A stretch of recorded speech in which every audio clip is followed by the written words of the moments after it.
Alright, ladies and gentlemen, ampharos95 here alongside with Jaguar. WCWnumbah1. Or WCWnumbah1 as some people call him. What it is.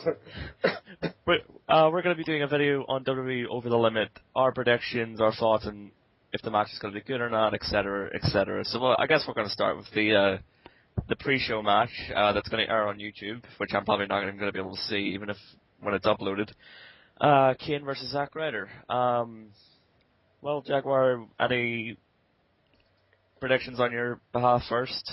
Well, I'm going to say the obvious winner of this is definitely going to be Kane. You know, I don't see any reason why they would have Zack Ryder unless they want to restart up the feud. But overall, Kane is probably going to win cleanly and probably won't even last long. Yeah. I was going to say, it's probably going to be at the most a 5-minute squash match. Yeah, not much to say about this, to be perfectly honest. It could be a good squash match for all we know, but who knows.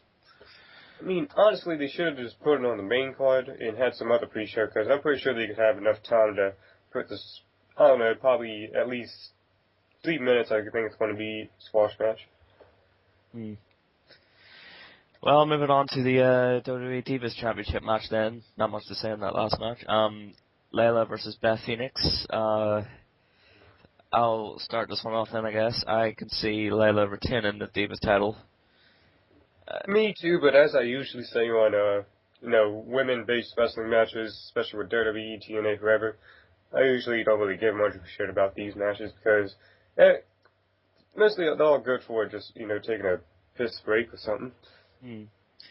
Well, I have to say, I mean, I think personally, one of my favorite matches of all time actually was a women's match on TNA.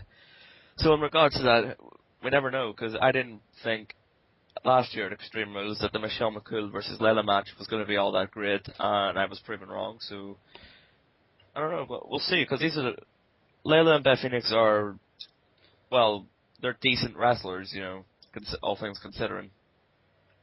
Yeah, but, even though there really isn't too much build around this match, and I'm not really too interested in seeing it.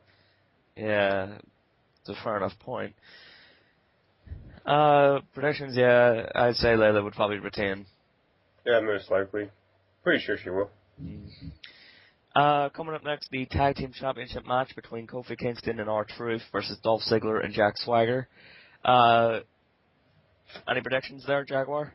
For this one, I have points for why both teams will most likely win. Like Kingston and Truth will probably win to, get pushed and get more over as the tag team champions, while Ziggler and Swagger might end up winning. And since, well, we all know how Ziggler had that big push last year, and I don't know, this one I really don't know who's going to win, but personally, who I would like to win would be Ziggler and Swagger. Yeah, same here. I could definitely imagine them with the tag team belts, to be perfectly honest. The match itself, I think, it looks decent enough. I can predict it as possibly around 10 or so minutes, possibly. Yeah, and with the ending, it'll either go, Vicky Guerrero tries to interfere but gets rejected, and that leads to Kingston and Truth winning, or Guerrero ends up, doing something to help Ziggler and Swagger get the win, which that's what I'm most likely confident what's going to happen in the ending. Either one of those scenarios. Yeah. Well, we're in the final three at this point. We're in the big matches now. The World Heavyweight Championship match, the Fatal 4-Way between Sheamus, Alberto Del Rio, Chris Jericho, and Randy Orton. I'll start the prediction off here by saying I honestly think I can honestly see Chris Jericho stealing the World Heavyweight title somehow. I don't know, with a sneaky win. The match would probably last about possibly 15, 14 minutes, possibly. Yeah, and, again, this is a match where all four competitors really have, all the credentials to win and stuff, where why they would win and how it would definitely be able to advance as a good storyline in that way. Like Del Rio, he's come back and now he's going after the World Heavyweight title after being WWE champion two times. And Orton, this might be leading to his 10th championship win. Jericho, whatever reason you said, and Sheamus just get him over as another young champion. So yeah, who do you think could honestly come out the winner then, in your honest opinion? Well, I really can't say who, because this one I just don't see where it's going to go. But who I'd like to win is, okay, in this order from favorite to least, Mm. Del Rio, Sheamus, Orton, then Jericho. But, I like all four of the guys, so Mm. I really wouldn't be too mad at whoever comes out as winner. Mm. Yeah, I get what you're saying. Well, coming up next is the WWE Championship match, CM Punk versus Daniel Bryan. Not too much build-up for this match, if I'm perfectly honest. Just one little thing on SmackDown there with Daniel Bryan getting Kane to beat up CM Punk, Which, Yeah, yeah, no, they just basically. You would have thought that, with these guys having their history and stuff, they would have had more build and some more emotional stuff, but yeah, there really isn't too much build. Maybe a few promos going against this and against that, but mm. overall, this match honestly doesn't have that much build.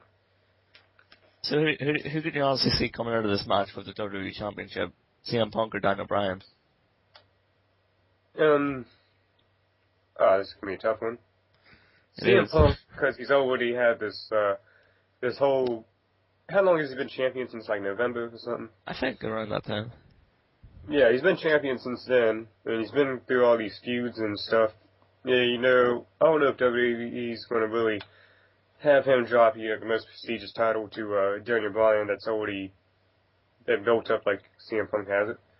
Mm. So, honestly, I think Punk's going to end up coming out, and Bryan, I don't know what he's going to draft this. Maybe this will continue the Money in the Bank. So, yeah. Mm. Well, honestly, I can honestly see Daniel Bryan coming out the winner of this match. Maybe an unclean victory. Like I said for Chris Jericho, I could see Daniel Bryan pinning CM Punk unfairly and getting the title. Yeah, that could happen too. I can definitely see that happening, but overall, I'm pretty sure Punk's going to come out on top with this one. Mm. And at last, we have the main event: John Cena versus John Laurinaitis. Your thoughts, predictions, etc., etc. Well, this match probably has the most build out of all the matches in the card, and do you already know about how John Laurinaitis loses? He's terminated all that. Mm. But did you even watch that all? I've seen Raw. I've been catching up on it. Alright, so you didn't even see the main event, well, the main segment at the end. But the one where he's told by the board of directors he's going to be terminated if he loses, and anyone who interferes is going to be fired as well. Yeah. Yeah, and with that, I'm pretty sure John Laurinaitis is going to somehow come out with a win. But Mm. I don't know how, but see, no one can interfere. Yeah, this is probably going to be a tough one for the fighters and creative and stuff to pull off, but I think they'll find a way. Yeah, I've definitely actually think I figured out a way he could possibly get someone to interfere about that. I mean, he could possibly have Big Show interfere. I mean, think about it. Big Show's already fired, and John Laurinaitis could promise to give him his job back if he, knocks out John Cena for the win. Oh my god, that actually works out perfectly. Exactly. And I guess that would make Big Show kind of a tweener, leaning towards more heel. Like, he's still kind of face, but he had to do what he did, simply for to keep his job or something. Yeah. Kind of like what Shawn Michaels did with that JBL storyline a few years ago. Yeah, I could definitely see that happening. So yeah, I'm hoping John Laurinaitis wins because frankly, it'd be more entertaining at that point. Well, I don't really care much about the ending things. I just care more about the match itself. Mm. I don't see. But yeah, John Laurinaitis would most likely come out on top with maybe help for the Big Show. Yeah, I definitely can't see John Laurinaitis actually being able to wrestle at this point. It's been that long, but he might surprise us. Who knows? Yeah, and really, if John Cena doesn't come out and win, who's going to replace Laurinaitis? Is Teddy going to get his job back? There's just so many things that'll end up, so many plot holes that'll end up being made if Laurinaitis ends up getting fired. Mm. Well, I guess that's all the matches on it then. Any Yeah. last minute notes before we close this prediction video out then? WCW? Well, not really sure. Don't want to get everything else to say. I'm just saying this pay-per-view, I'm pretty sure. You sure that at least, be a 4-star event. I'm sure. Yeah, I really don't have anything extra to add in though. So, Indeed. that's about it. Yeah. Only things I'm gonna say here is I hope Over the Limit is a good pay-per-view so that, well, hopefully it'll be better than the one 2 years ago. I don't think it'll be hard to do. No, yeah. Because frankly, I like the idea of Over the Limit. I think it really got sort of creative Over the Limit, but 2010. Only 2 words to describe 2010 Over the Limit was duct tape. Oh, yeah. Before we close this panel out, I just want to say Over the Limit has definitely my favorite song for a pay-per-view so far this year, which would be War of Change by Frozen Foot Crutch. I hope they continue using awesome songs like that, and not just, these hip-hop, pop songs, just because, they're popular these days. Well, that's kind of the point. They do it because it's popular. Yeah, but I mean, they should pick songs that are fitting to the pay-per-view, in my opinion. Well, whatever reason. One note I do want to add, though, is since, Paul, you're most likely to be in bed, whatever, since you're in Ireland. Time zone. Yeah, time zones. Yeah, I'll be making the review videos I always do, except I'll be making my review video of Over the Limit after the event tonight. So, yeah. Look out for that, then. Indeed. I went to shamelessly plug in our video there, Jaguar. That was real nice. Yeah. Well, stay tuned next time, folks, as we'll probably end up reviewing a TNA pay-per-view next. When I believe it's Sacrifice, isn't it? Oh, Sacrifice already passed. Sacrifice passed? Well, whatever pay-per-views next would do that. Wait. It passed already, really. I thought it was just coming up like this Sunday, this Sunday coming. Like I think it was last Sunday. In fact, let me see that one second. TNA Sacrifice, Wikipedia. I apologize in advance, folks. But yeah, I could have sworn this was next week. It was on May 12th. Really? Oh, what am I thinking of? What's the pay-per-view I was thinking of? I have no idea. I remember now. Damn it. Memory problems.